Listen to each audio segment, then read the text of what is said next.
हाँ, हमने गाउस के नियम के 3 अनुप्रयोग पढ़े। 3 अनुप्रयोग पढ़ लिए थे। नंबर 1, पहला अनुप्रयोग था, ए कहा था हमने, रेखीय चालक के कारण उसके समीप अनंत विस्तार वाले रेखीय तार, रेखीय चालक एक क्षण के कारण उसके समीप किसी बिंदु पर उत्पन्न विद्युत क्षेत्र यह आया था E इज इक्वल टू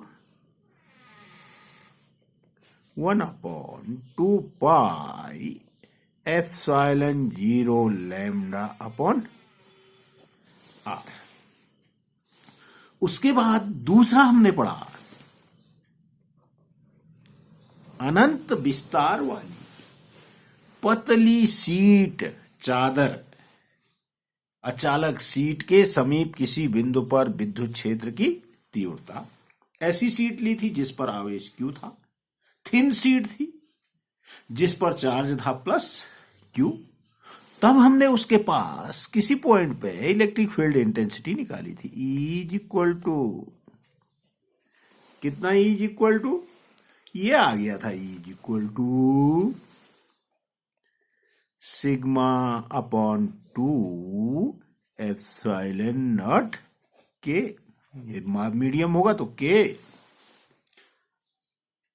फिर उसके बाद मोटी शीट, मोटे चालक, मोटे प्लेट के कारण उसके समीप किसी बिंदु पर विद्युत क्षेत्र की तीव्रता, thin sheet and then thick sheet.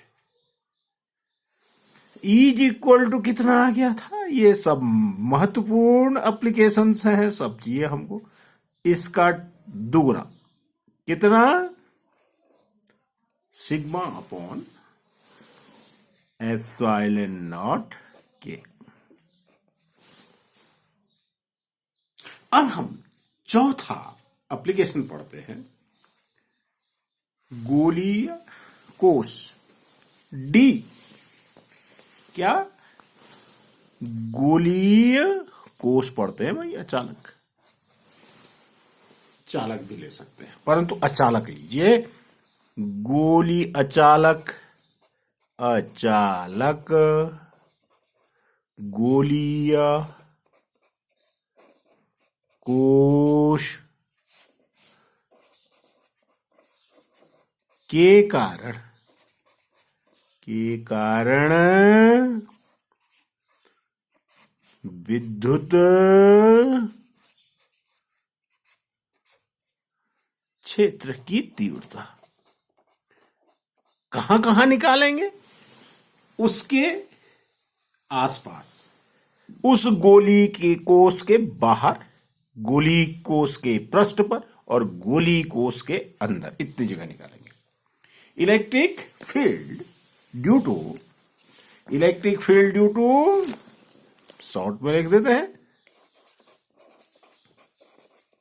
Electric field due to spherical non conducting spherical shell. देखिएगा, ये जितनी एप्लीकेशंस पढ़ रहे हैं, ये आगे भी हमको चाहिए, तो हम स्पेरिकल सेल पे आते थे भाई। सपोज हमारे पास एक गोलीय कोष है। गोलीय कोष सब जानते हैं,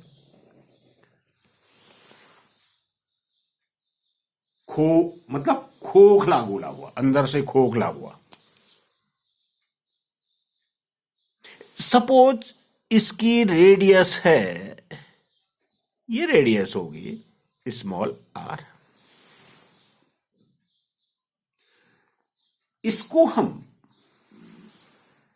आपकी बुक्स में कैपिटल R से डिनोट करा होगा तो आप कंफ्यूज करेंगे, इसलिए मैं कैपिटल R कर दे रहा हूं। रेडियस क्या ले लेते हैं, कैपिटल R।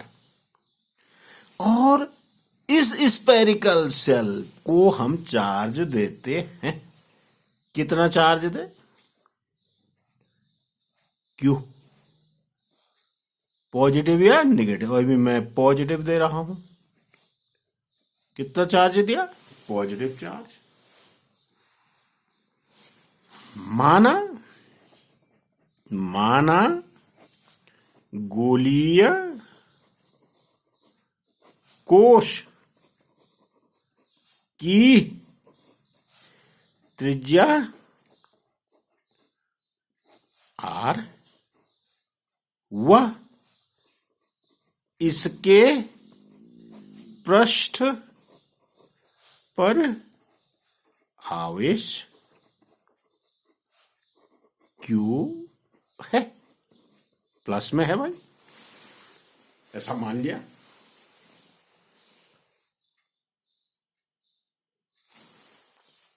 तो इसके आवेश का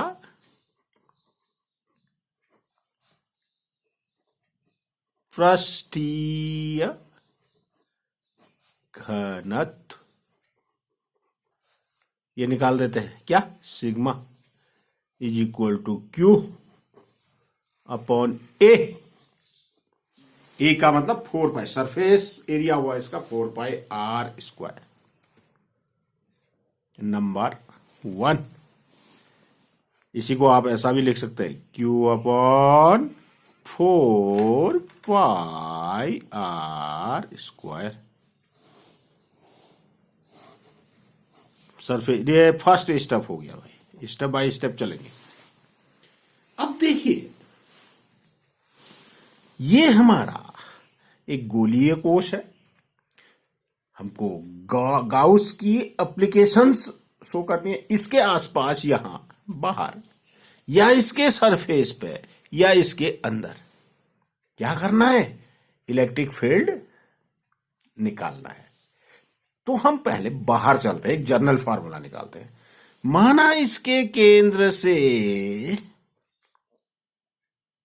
x, चलिए स्मॉल r मान लेता, स्मॉल r दूरी पर किसी बिंदु पर क्या करना है भाई, हमको इस बिंदु पर इलेक्ट्रिक फील्ड इंटेंसिटी निकालनी है। तो क्या कर देंगे, हम इसको गोलीय गॉसियन पृष्ठ के द्वारा सबसे पहले कवर कर देंगे। कवर कर दीजिए, ये कवर कर दिया भाई। इस गोलीय कोश को, जिस पर आवेश प्लस क्यू है, स्मॉल आर त्रिज्या के गोलीय गॉसियन पृष्ठ के द्वारा क्या कर देंगे भाई, बंद कर देंगे। इसको कवर्ड कर दिया, ठीक हो गया, इसको कवर्ड कर दिया। अब ये आवेश enclosed by a spherical Gaussian surface of radius small R. इतना भी सबके बाद समझ में आ गई होगी।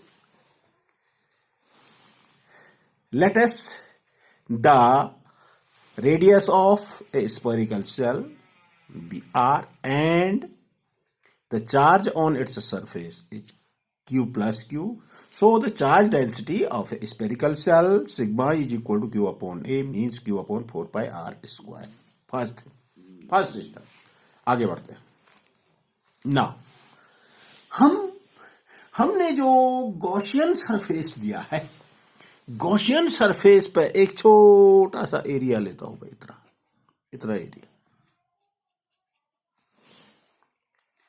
इस सरफेस पे, गॉसियन सरफेस पे जो ऐसे एरिया है, उस पे हमने एक छोटा सा एरिया लिया भाई, इतना ही देखिए, ऐसे समझिए स्पेरिकल सेल है, इतना छोटा सा एक बिंदु लिया, इसका एरिया हुआ ये, दिस इज एरिया। यहां पर एरिया वेक्टर इसके परपेंडिकुलर, तो यहां पर इस बिंदु P पर क्षेत्रफल वेक्टर dA आउटवर्ड पड़ा हुआ पीछे, और इस बिंदु पर इस आवेश के कारण विद्युत क्षेत्र की दिशा होएगी कहां को, ये भी आउटवर्ड, बिंदु की ओर। ये विद्युत क्षेत्र की भी दिशा होगी। क्षेत्रफल vector, area vector and electric field at the point P in same direction means parallel. इस बिंदु पर क्षेत्रफल वेक्टर और विद्युत क्षेत्र एक ही दिशा में हो गए। ये विद्युत क्षेत्र यहां पर देखिए, ये गोलीय कोश है, इस पर आवेश क्यू है। इस आवेश को हम इसके सेंटर पे मानेंगे, एज्यूम करेंगे। नाउ इलेक्ट्रिक फ्लक्स किससे, इस बिंदु P से गुजरने वाला विद्युत flux, the electric flux passing through point P, d phi is equal to E dot ds, general formula है dA, या E dA cos theta. Theta देखिए यहां पर 0, तो cos 0 1, एच theta is equal to 0 degree. So D phi, second step आ गया हमारे पास। So D phi is equal to E D आया। तो नेट फ्लक्स निकाल दीजिए। अतः गाउसियन पृष्ठ से गुजरने वाला विद्युत, गुजरने वाला नेट लिख देना, नेट विद्युत फ्लक्स,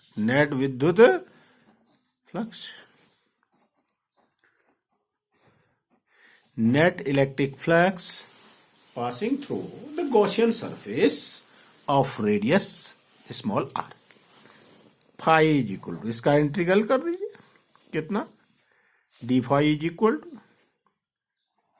ई डी ए का इंटीग्रल कर दिया, ये इनक्लोज सरफेस है ई डी ए, ई कॉन्स्टेंट बाहर आ गया, और इंटीग्रल डी ए, ये इंटीग्रल डी ए होता है, integral D A is equal to A total area हुआ। ना फाई इज इक्वल टू कितना हो गया भाई, E A A, number second step हो गया है। According to Gauss theorem, according to Gauss theorem,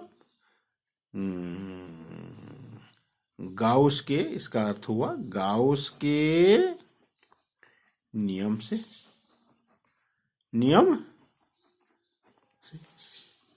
phi is equal to क्या होता है, क्यू अपॉन एप्सिलॉन नॉट के। मैं जनरल फार्मूला रख रहा हूं, माना कि ये गोली कोश किसी मीडियम में है जिसका डाइलेक्ट्रिक कांस्टेंट के है नंबर थर्ड। तो क्या कर दे भाई, ये इलेक्ट्रिक फ्लक्स और ये इलेक्ट्रिक फ्लक्स सेम हुए, दोनों को इक्वेट कर दीजिए। अतः 1 व 2 से, 2 व 3 से क्या हो जाएगा भाई, E into A is equal to Q upon epsilon not के।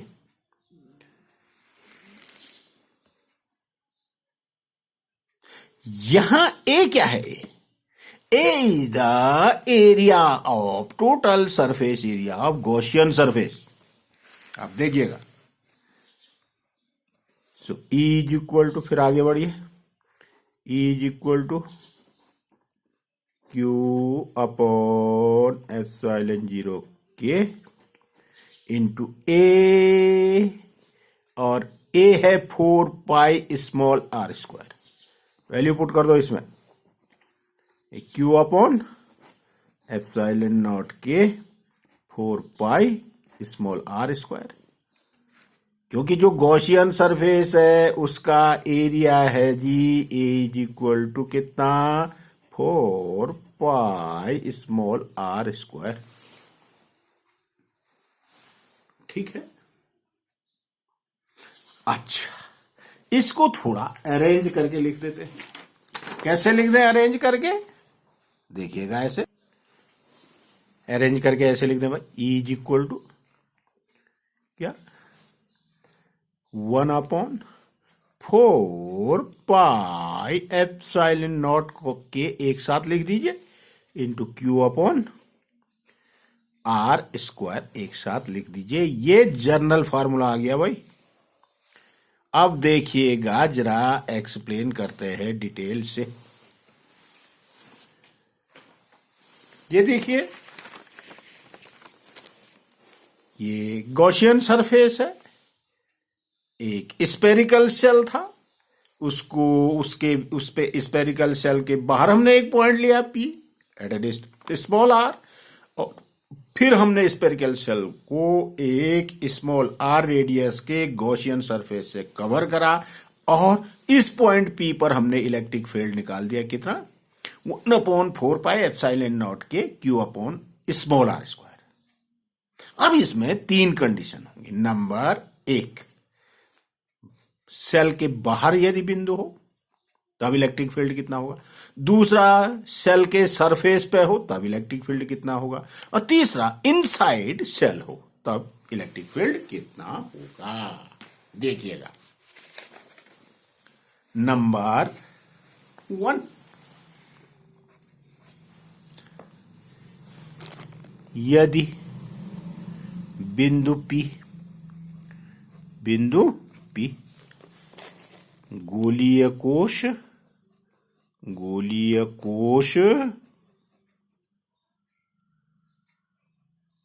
के बाहर हो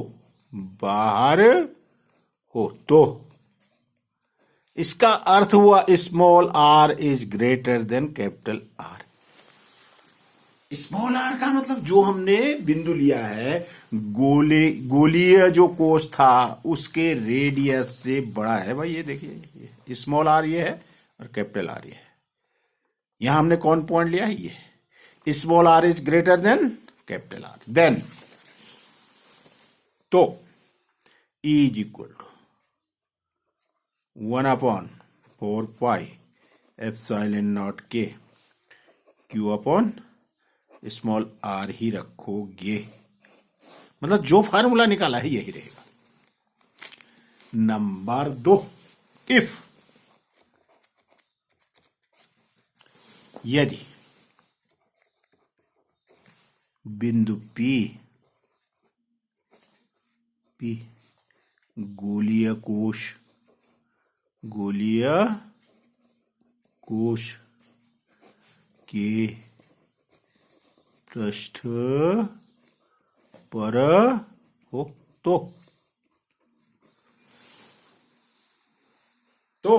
तब क्या होगा भाई, means small r is less than, small r is equal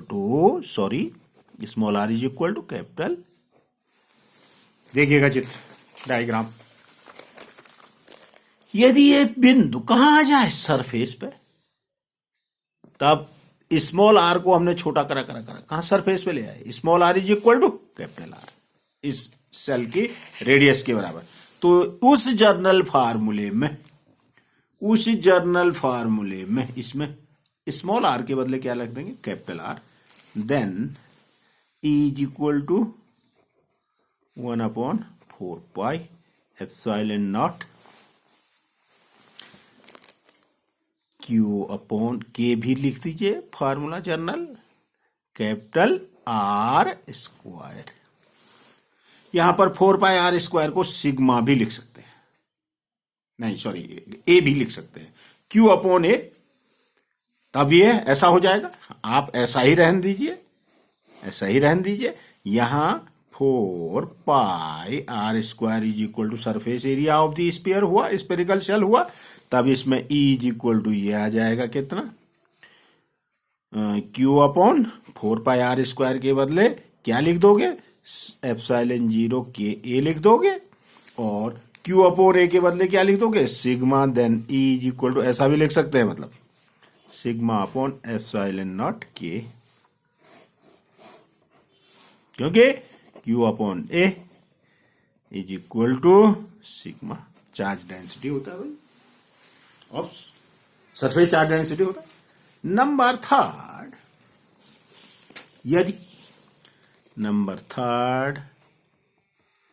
यदि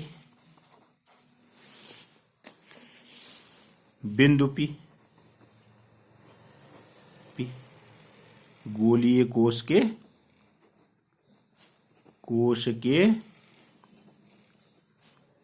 भीतर इनसाइड हो, if the point P lie inside the spherical shell, then तब क्या कंडीशन हो जाएगी, small r is less than, oh much less लिख दिया मैंने, लेस देन r। ये देखिए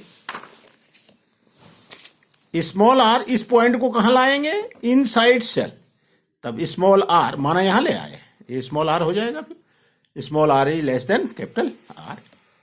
तो तब उस जर्नल फार्मूला में, इस वाले में क्या लिख देंगे, स्मॉल r भी नहीं लिखना, कैपिटल R भी नहीं लिखना है, तो क्या लिखेंगे भाई, यहां हो जाता है 0। तो क्यों 0 होगा बोलिए, electric field inside electric spherical charged spherical shell is equal to 0। Why, ये थर्ड केस हो गया, क्योंकि जहां आवेश ही नहीं है तो वहां इलेक्ट्रिक फील्ड भी नहीं होता है। उस चार्ज का इफेक्ट सरफेस पे है और आउटसाइड सरफेस है, इनसाइड उस चार्ज का कोई इफेक्ट नहीं है, इसलिए इनसाइड इलेक्ट्रिक फील्ड क्या हो जाएगा, 0। ये चौथा एप्लीकेशन हो गया भाई। कुछ एक आध एडवांस एप्लीकेशन और पढ़ते हैं। क्या ये 4 एप्लीकेशन में से निश्चित रूप से एग्जामिनेशन में कोई एक एप्लीकेशन अवश्य पूछी जाती है।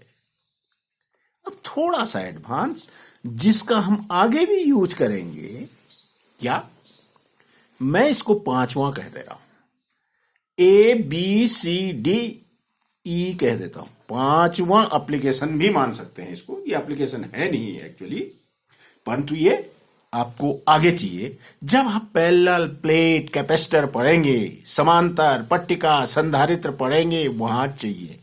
परंतु यहां भी फर्स्ट चैप्टर में भी एक आध क्वेश्चन इससे रिलेटेड होंगे, यही समझा दे रहा हूं, तो क्वेश्चन नहीं बताऊंगा, देख लीजिएगा। 2 समांतर प्लेटें हैं भाई, एक प्लेट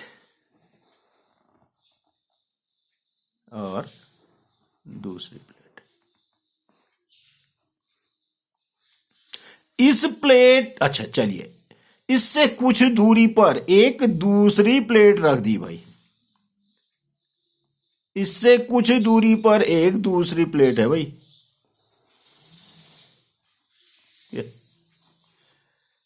इसी के पैरेलल है, दोनों का एरिया क्या है, सेम एरिया, इसका भी है इसका भी है, सेम एरिया की 2 पैरेलल प्लेट्स होगी भाई, थिन प्लेट्स हैं।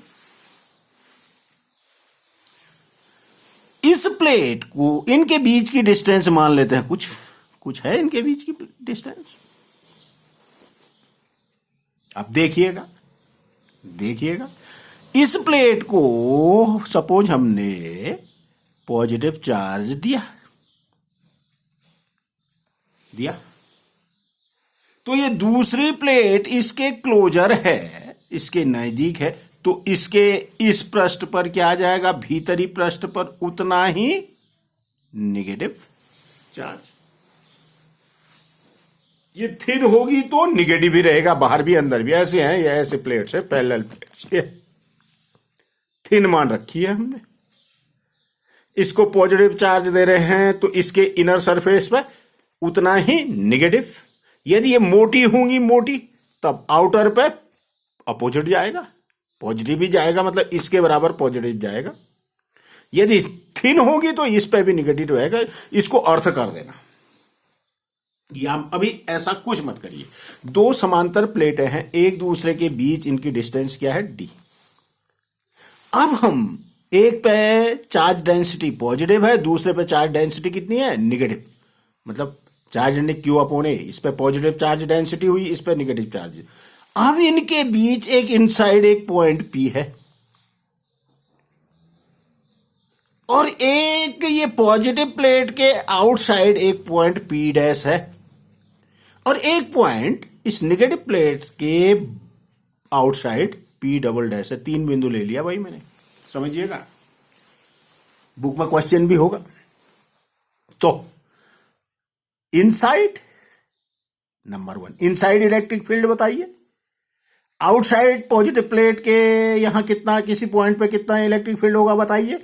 और आउटसाइड नेगेटिव प्लेट के कोई पॉइंट है पी डबल डैश, वहां इलेक्ट्रिक फील्ड बताइए। देखिएगा, यहां पहले इनसाइड आओ।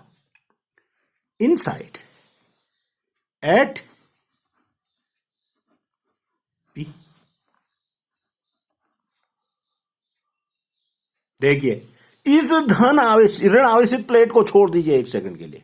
धन आवेशित प्लेट के कारण किसी बिंदु पर उसके समीप पतली आवेशित शीट थी, उसके समीप किसी बिंदु पर हमने विद्युत क्षेत्र की तीव्रता निकाली थी। E is equal to sigma upon 2 pi epsilon 0, नहीं, सिग्मा अपॉन 2 एप्सिलॉन 0। सपोज ये एक एयर मान लीजिए, पॉजिटिव के कारण यहां पर इलेक्ट्रिक फील्ड हुआ इधर को E1, पॉजिटिव से उस पॉइंट की ओर होगा, कितना हुआ भाई, E1 मैं यहां अलग से लिख दे रहा हूं। E1 इज इक्वल टू कितना, सिग्मा अपॉन 2 एप्सिलॉन नॉट, के होगा तो के रखेंगे, नहीं तो 2 epsilon not, point P towards point P, धन प्लेट से इस बिंदु की ओर। ऐसे ही निगेटिव के कारण, इस निगेटिव प्लेट के कारण कहां को होगा electric field, towards point, sorry, उस पॉइंट पी से निगेटिव की ओर। क्यों, क्योंकि ऋण आवेश के कारण किसी बिंदु पर विद्युत क्षेत्र ऋण आवेश की ओर होता है, ऋण आवेशित प्लेट की ओर होगा, इधर ही को। E2 बराबर सिग्मा अपॉन ये भी 2 एप्सिलॉन नॉट के। दोनों की डायरेक्शन क्या होगी, सेम। दोनों की डायरेक्शन सेम होगी तो क्या हो जाएगा, स्केलर सम की तरह जुड़ जाएगा। So net field E is equal to कितना हो गया, E1 plus E2, vector E1 plus vector E2, तो ये आ जाएगा sigma upon epsilon not. Inside हो गया भाई। इसका मतलब नेट इलेक्ट्रिक फील्ड कहां से होगा, positive plate to negative plate. अब आओ इस पॉजिटिव प्लेट के आउटसाइड, इस पॉइंट पे कितना आ गया, E is equal to at P sigma upon epsilon not, medium होगा तो एप्सिलॉन नॉट के। Number 1 at P dash, number 2 E is equal to 0 होगा भाई। क्यों 0 होगा देखिएगा, इस धन आवेशित प्लेट के कारण इस बिंदु पर विद्युत क्षेत्र इधर को E1 कितना ए। अब इस धनावेशित प्लेट को छोड़ दीजिए, निगेटिव देखो, निगेटिव के कारण इस बिंदु पर विद्युत क्षेत्र निगेटिव की ओर उधर को E2 इधर को। E1 and E2 are equal and opposite, equal है परंतु अपोजिट हो गए, तो इज इक्वल टू 0। अब एट पी डबल डैश, तीसरा एट पी डबल डैश, कौन पॉइंट है, आउटसाइड नेगेटिव प्लेट। ये देखिए, इस ऋण आवेशित प्लेट के कारण यहां पर विद्युत क्षेत्र E2 ऋण आवेशित प्लेट की ओर, किसी बिंदु पर विद्युत क्षेत्र ऋण आवेश के कारण उस बिंदु से ऋण आवेश की ओर इधर को, इसको छोड़ दीजिए एक सेकंड के लिए। अब धनावेशित प्लेट को देखो, धनावेशित प्लेट के कारण यहां पर विद्युत क्षेत्र धनावेशित प्लेट से उस बिंदु की ओर, ये E1 हो गया। E1 and E2 equal but opposite. So यहां पर भी क्या हो गया भाई, P double dash E is equal to net electric field 0। ये एनसीईआरटी बुक में आपका क्वेश्चन होगा भाई, क्वेश्चन नंबर, ये अब क्वेश्चन नंबर जो भी होगा देखेंगे, बुक हमारे पास होगी, ढूंढेंगे तो ये एनसीईआरटी बुक में क्वेश्चन होगा। अब हमारा स्थिर विद्युत आवेश तथा विद्युत क्षेत्र की तीव्रता, विद्युत आवेश तथा विद्युत क्षेत्र की तीव्रता, मतलब पहला चैप्टर बहुत सारी चीजें हमने पढ़ी भाई, डिटेल से अध्ययन करा, तो हमारा फर्स्ट चैप्टर लगभग आज ये पूरा हो गया। अब हम इसके सबसे पहले एनसीईआरटी क्वेश्चन करेंगे। एनसीईआरटी क्वेश्चन करने के बाद जो बोर्ड एग्जामिनेशन में इंपोर्टेंट क्वेश्चंस आते हैं उसको करेंगे, और सम इंपोर्टेंट्स जो इंपोर्टेंट क्वेश्चन है उन पे भी हम डिस्कस करेंगे। तो इस चैप्टर की मैं समरी, क्या क्या हमने पढ़ा उसको इसमें लोड करने जा रहा हूं। देखिएगा क्या क्या हमने पढ़ लिया। देखिएगा, पहली चीज हमने आवेश के बारे में पढ़ा, नंबर 1 फार्मूले के रूप में मैं बिल्कुल यहां पर ज्वाइन करते जा रहा हूं। आवेश चार्ज क्यू, आवेश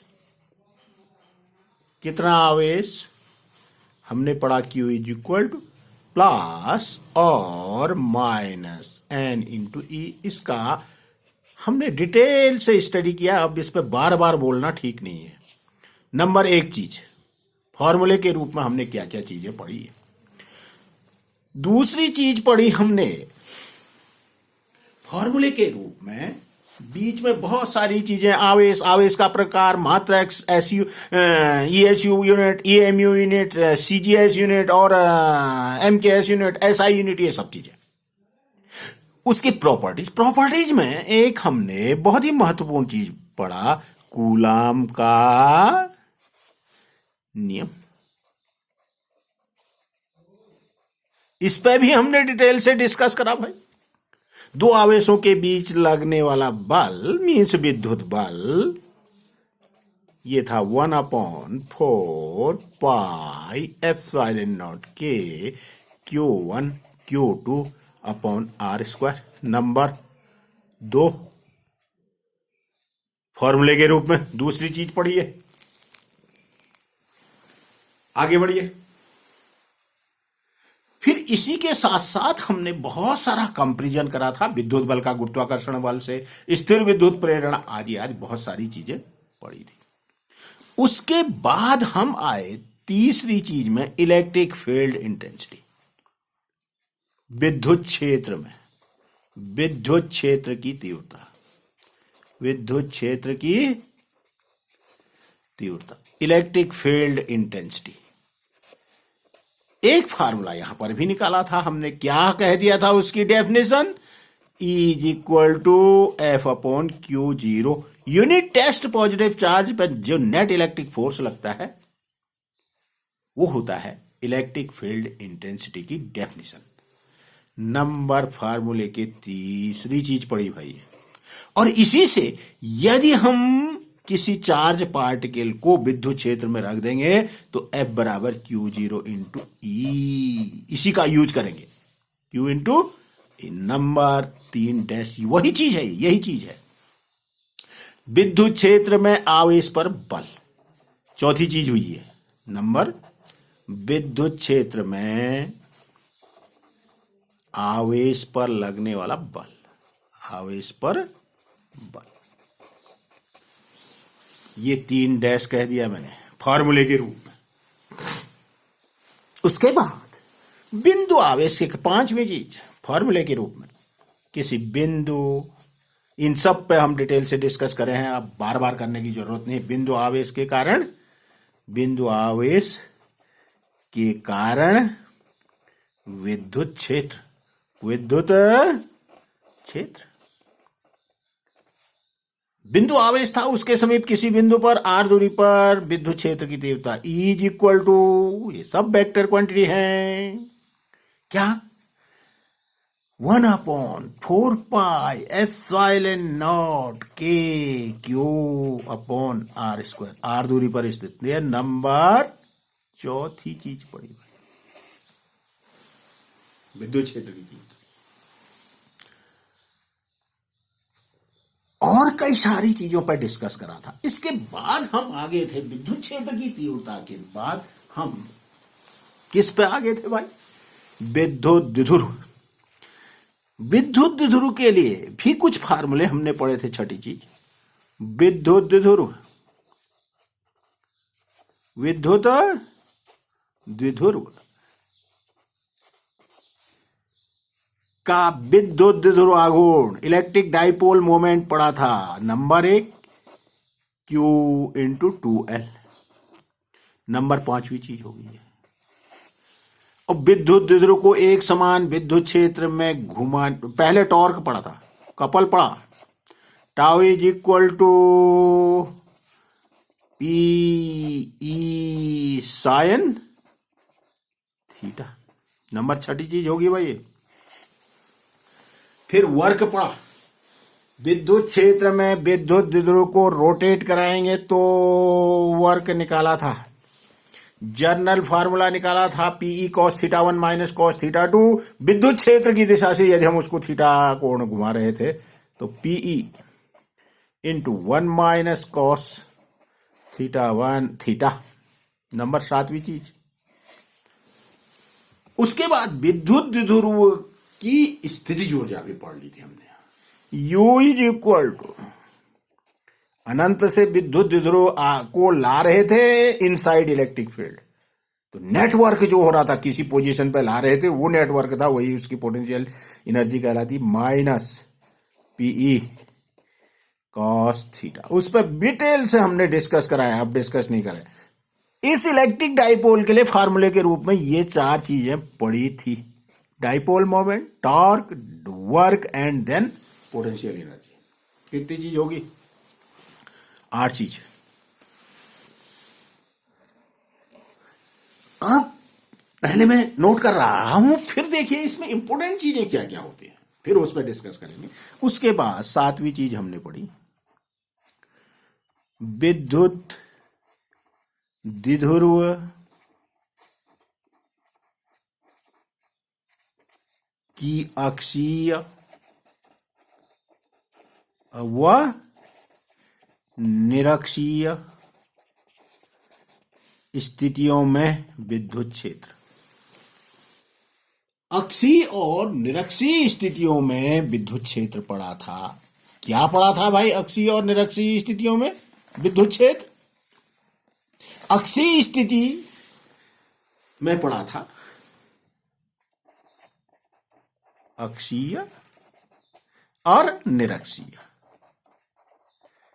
अक्षीय स्थिति में पड़ा था E इज इक्वल टू, अक्षीय क्या होती थी उस पर बहुत डिटेल से हमने डिस्कस करा। E is equal to 1/4 pi epsilon not के P2P अपॉन R क्यूब, ऐसा पड़ा था। और निरक्षीय में E इज इक्वल टू हमने पढ़ा था 1/4 पाई एप्सिलॉन 0 के या एप्सिलॉन नॉट के, इसका just half P upon R cube. ये नंबर 9 और ये नंबर 10। इतनी चीजें पड़ी भाई। और अच्छा, अक्षीय का मतलब था ये लॉन्गिट्यूडल और निरक्षीय का मतलब इक्वेटोरियल, एंड ऑन साइड और बोर्ड ऑन साइड। अच्छा जी, आप आइए और आगे। इलेक्ट्रिक डाइपोल भी हो गया था, इलेक्ट्रिक डाइपोल पढ़ा, उसकी अक्षीय निरक्षीय स्थितियां पढ़ी। फिर आगे बढ़ते हैं तो कुछ छोटी छोटी चीजें पढ़ी थी हमने। क्षेत्रफल वेक्टर, क्षेत्रफल वेक्टर, ये कुछ छोटी चीजें। ए से ही चलिए डिनोट करेंगे तो A इंटू एन, घन कोण पढ़ा था। फिर आवेश का रेखीय घनत्व lambda is equal to Q upon L.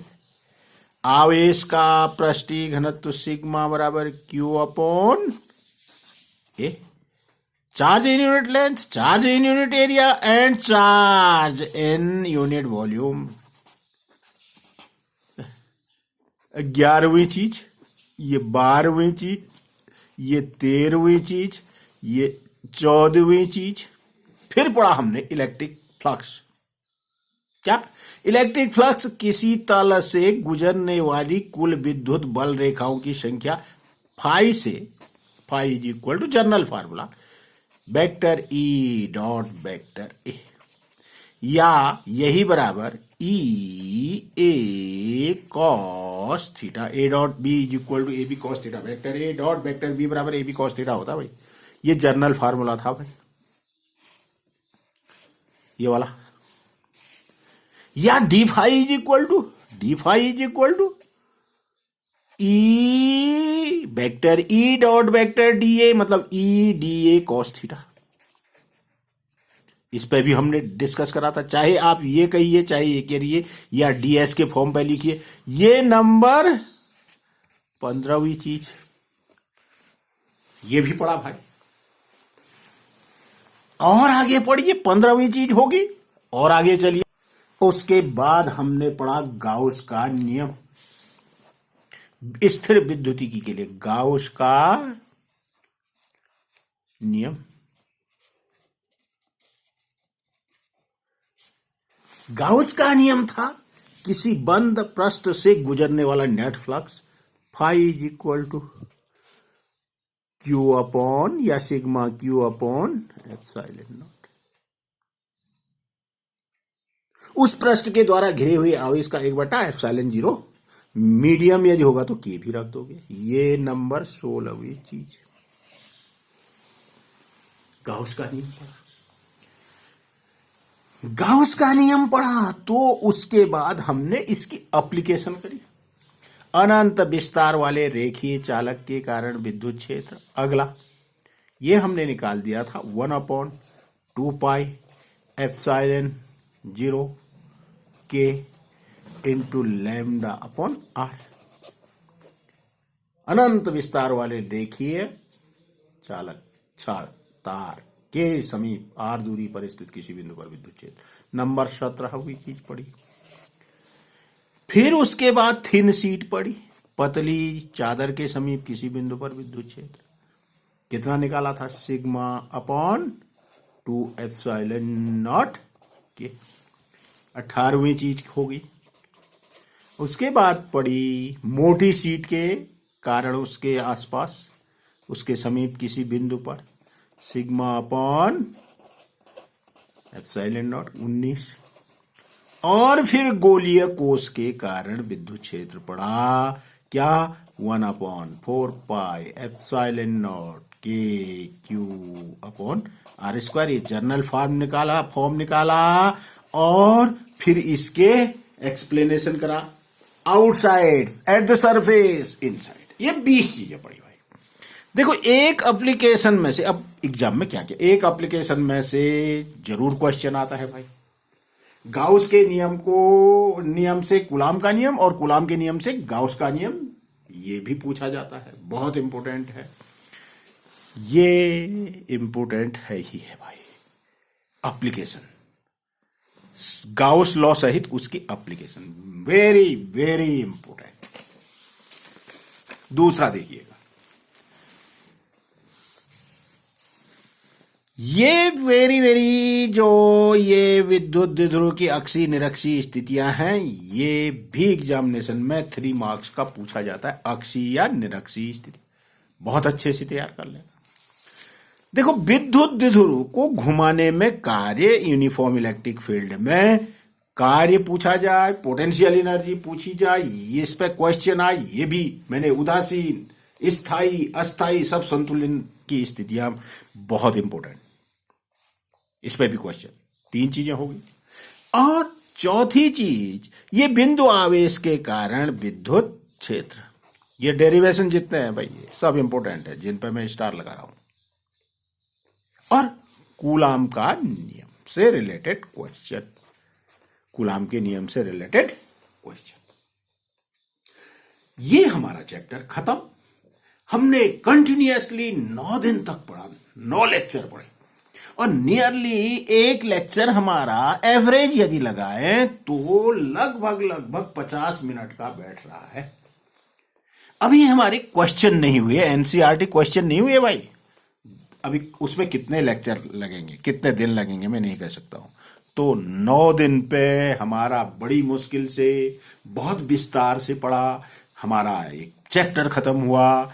अब आप इस चैप्टर को डिटेल से स्टडी कीजिएगा, पूरे डेरिवेशन करिएगा, जहां आपको प्रॉब्लम्स आई उसको मेरे को पूछिएगा। मैंने आपको अपना नंबर दिया हुआ है, आप मेरे को फोन करके, वॉइस मैसेज करके, मैसेज करके और कमेंट्स करके आप अपनी प्रॉब्लम्स को मेरे पास पुट कर सकते हैं। मैं पूरा प्रयास करूंगा कि आपकी समस्याओं का समाधान आप तक पहुंचाऊंगा। आज के लिए इतना ही। धन्यवाद।